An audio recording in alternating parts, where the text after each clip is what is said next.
All right, it's time now to take a look at stories making headlines on the front page of Nigerian newspapers. And Olamide, as well as Nelson, are standing by to bring us up to speed with what the papers are saying this morning. Good morning, guys. What's happening with the papers? Good morning, Veronica, and good morning, Ibrahim, and good morning, Olamide, right here with me. Right, good morning, Veronica. Good morning, Ibrahim. You're both looking good today. Yeah, Very so well. What are the papers saying this morning? I believe we have lovely, or let's say very scintillating and tantalizing newspaper headlines this morning. As always. So it's tantalizing because today is Friday, isn't it, Ibrahim? It's ready to wrap up for the week. All right, let's Absolutely. take it away then. Let's begin quickly with the Nation newspaper this morning with a very strong headline here.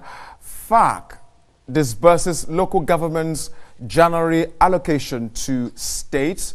Direct transfer to 774 councils failed to take off due to lack of dedicated accounts with the CBN. I was thinking this is something that I was sold before when the local governments were given their autonomy. So I don't know what's going on right there, but the Nation is telling us that. At the top of the Nation newspaper there, court declares Lakurawa terror group organization proscribed. And the Tinubu government, not about parties, says Wike. It's about performance. Of course, Minister Wike being a PDP member in an APC-led government. He understands what he is talking about right there. And Jerry Hussaini dies at 81, former minister. Ministers orders reactivation of passport equipment in the US and no Sharia court in Ekiti State. Remember, this is as appeal court upholds Adedoyin's death sentence over murder in hotel. Olamide. Right, let's look at what Daily Trust has for us this morning. And on Daily Trust newspaper, of course, Mali, Burkina Faso, Niger to launch common passport. Court prescribes Lakurawa sect, declares it a terrorist organization in Nigeria. Former FCT Minister Jeremiah Oseni dies at the age of 81. And there's a dialogue here which says how Nigeria can solve food insecurity. Business as usual fueling shortages. Farmers need more government support. We have 15 food security related bills pending. That's according to the speaker. And it also says that Nigerians must produce at least 1/3 of their consumption needs. Street food becoming unaffordable for many citizens. That's another concern. Okay. We must also address threat factors. Another interesting story here by, that's the left part of the newspaper. Federal government spent 9 billion naira on Shiruru Mando Kaduna power line. That's on the right side of the newspaper.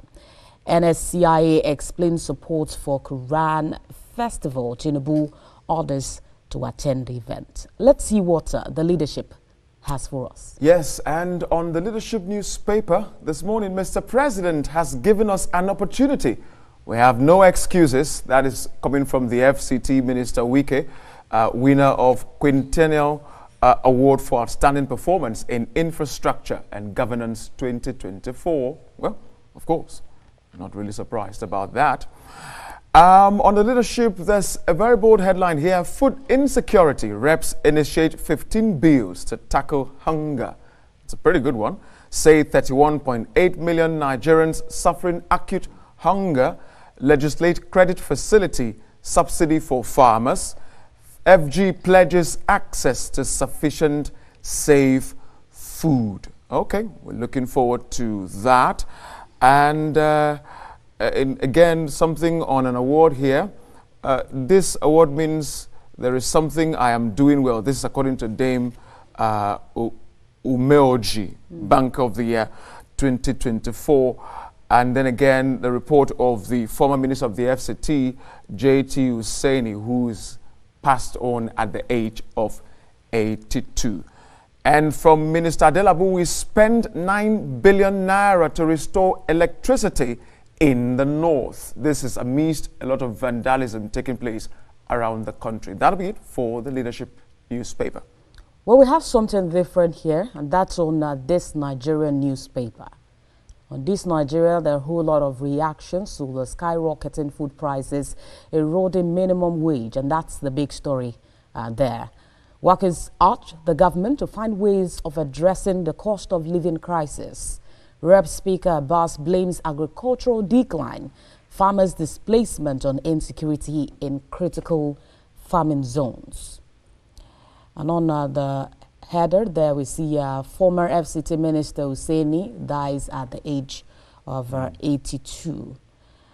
On the right of the newspaper, federal government plans stricter sanctions for airlines over delays and cancellations. NDLA intercept 134.2 billion naira narcotic drugs at the Tinkan port in 1 year. And on the bottom part of the newspaper, it shows here that President Tinubu feels the plight of Nigerians, says Wike at Kuje Road commissioning. That's it on this Nigeria this morning. Let's see what Daily Independent. Daily Independent is the next paper to be considered this morning. I'd like to begin at the top right banner of the paper right there. Nuns threaten nationwide protest over 50% telecom tariff hike. Well, this is as the Minister of Finance says tariff will be reviewed periodically. All right, we hear you, Minister. And there's no Sharia court panel in our judicial structure. This is coming from Ekiti State Government. And the Daily Independent has a bold header right here saying, we are tackling grid collapse with building of 34 substations. This is from the federal government. Say 8 billion naira in 2025 budget to protection of power infrastructure. Our electricity has reached 3-year high of 5,528 megawatts. All right. And if we go a little bit downwards on the right side of the Daily Independence, right there, Shatima, Abdulsalami, Atiku, Obi, to prefer solutions to electoral malpractices and others. Well, we're waiting for those kind of solutions right there. President Tinubu assures of his commitments to welfare of Nigerian Army, commissions newly built army barracks named after him, and the murder of OAU student, appeal court upholds Adodoyin's death sentence. Nigerian youths very resourceful, admired globally. This is coming from the First Lady of the Nation, Senator Oluremi Tinubu, right there. And Governor Muftwang mourns Jeremiah Oseni, the former minister of the FCT. This is as the federal government okays 4 billion naira conditional cash transfer for vulnerable households. That will be it for the Daily Independent. Interesting stories. On the Platform Times newspaper this morning, the big story here is the former president Olusegun Obasanjo says Mambila Power Project arbitration and why I testified. We addressed that this week, Nelson. And another interesting story, Babangida Aliyu says no northern state has 50% qualified teachers. That's according to him there. And still on the top part of the newspaper, police, Air Force officers clash in Kwara over tricycle dispute. Telecom tariffs to undergo periodic review. Finance Minister Edun says Ogun Assembly seeks immediate revival of operation takeoff of State Polytechnic. And that's it on the Platform Times. The Blueprint is the next paper right this morning. NAFDAC destroys 1.36 billion naira substandard products in the FCT. This is with a bold header saying Nigeria at turning point with renewed hope agenda. The Speaker of the House of Representatives speaking right there. And then just one more thing to be considered right there. Amid Tinubu's, that's at the bottom of the paper, amid Tinubu's assurance of better welfare, NAF decimates terrorists in Niger. That'll be it for the Blueprint. And through the Daily Times this morning, President Tinubu's tax reform will support Nigeria's revenue drive investment, says Kalu. Another story here says Ganduje prefers solution to end banditry nationwide. And that's the bottom strip of the newspaper. Insecurity threatening Nigeria's food production. The Speaker Abbas says food prices skyrocketed by 57% in 1 year. Well, that's it on the Daily Times. And the Silent Times is the next paper to be considered. A very bold header here where it says, banks begin implementation of POS withdrawal limit with 100,000 daily and 500,000 weekly. I'm sure this is some good news. I don't know, but we'll talk about that later, hopefully. And take another story right here on the Silent Times. Clerk to INEC conduct by-election for vacant seats in Rivers Assembly now. And as WTO chief warns against catastrophic tit-for-tat tariffs. That's all on the Silent Times. To Nigerian News Direct, the big story here is focusing on security as the president says, we will prioritize armed forces welfare, boost operational efficiency, commissions Bola Ahmed Tinubu barracks in Abuja. Chief of Army Staff Oluyede assures President of Military's loyalty and commitment. Another story on the top part of the newspaper, Lagos government gives traders 48-hour ultimatum to vacate bridge areas. Let's go to the next newspaper. Absolutely, and that will be the Weekend Hope right here. I'd go to the bottom strip of the newspaper right here. It says, my father-in-law offered 50,000 naira to bed me. Housewife tells court. That's a sad one right there. But this is again as Ekiti government flays Sharia panel and threaten legal action. I think that'll be it for the Weekend Hope. Well, to The Guardian, heroes of school sport, how Nigeria can leverage tertiary institutions on tapped talent. And inflation, 13 million more Nigerians at risk of falling below the poverty line in 2025. That's quite worrisome. But let's see what the New Telegraph has for us. I love the headline right here on the New Telegraph. Landlords and tenants dispute highest reported cases. This is from the police and lawyers. We can understand why that is the case, but you know, as homelessness looms over soaring rents, medics high rents leading to mental health crisis among struggling tenants. This is really, really sad. But remember again, tax reform bills enjoy 100% backing of OPs, says man. That'll be it for the New Telegraph.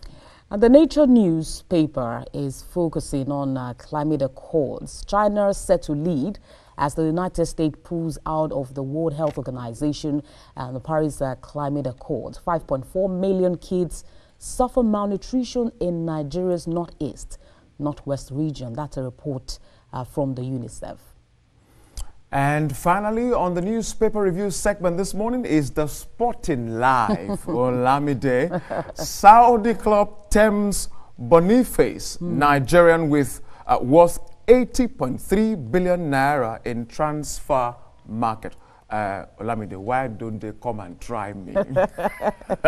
Hey, don't even get to that amount. Don't try me with small money. And I will be good to go. Right.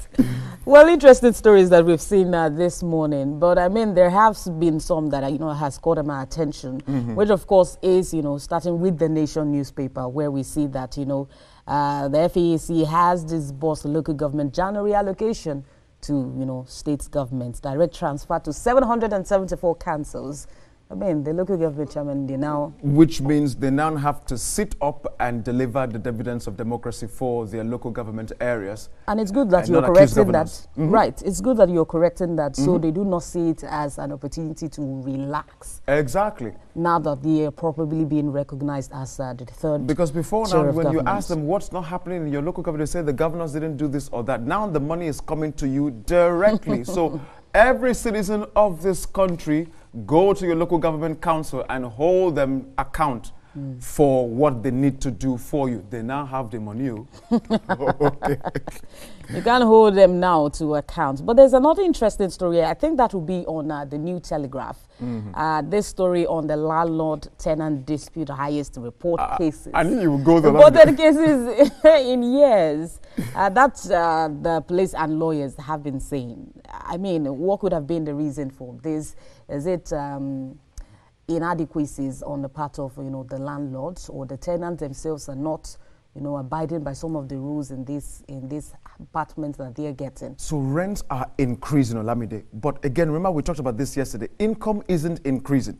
So when the landlord increases the rent, the tenants are not able to meet up with that demand. And so there's a loggerhead somewhere. That's why we now have a lot of cases in the police and in the courtrooms. I mean, apart from rents, there is also the issue of, maintenance and all of that in some of these houses. And that's why they, try to collect the fee for damage agreements and all of that to ensure that, I mean, there is a sort of consensus Sometimes between... this money too high, Very quickly to this Nigeria, skyrocketing food prices, eroding the minimum wage. I guess this is where we can pass it on to Veronica and Ibrahim to know what they have to say on this. Veronica and Ibrahim, what do you have to say about the skyrocketing food prices, eroding minimum wage in Nigeria? Workers are finding it difficult to, cope with the high cost of living. All right, there's so much to be said with regards to the matter of the skyrocketing prices of food items, but time will not permit us to have that conversation. Thank you so much for bringing us up to speed with the details of the newspaper headlines this morning.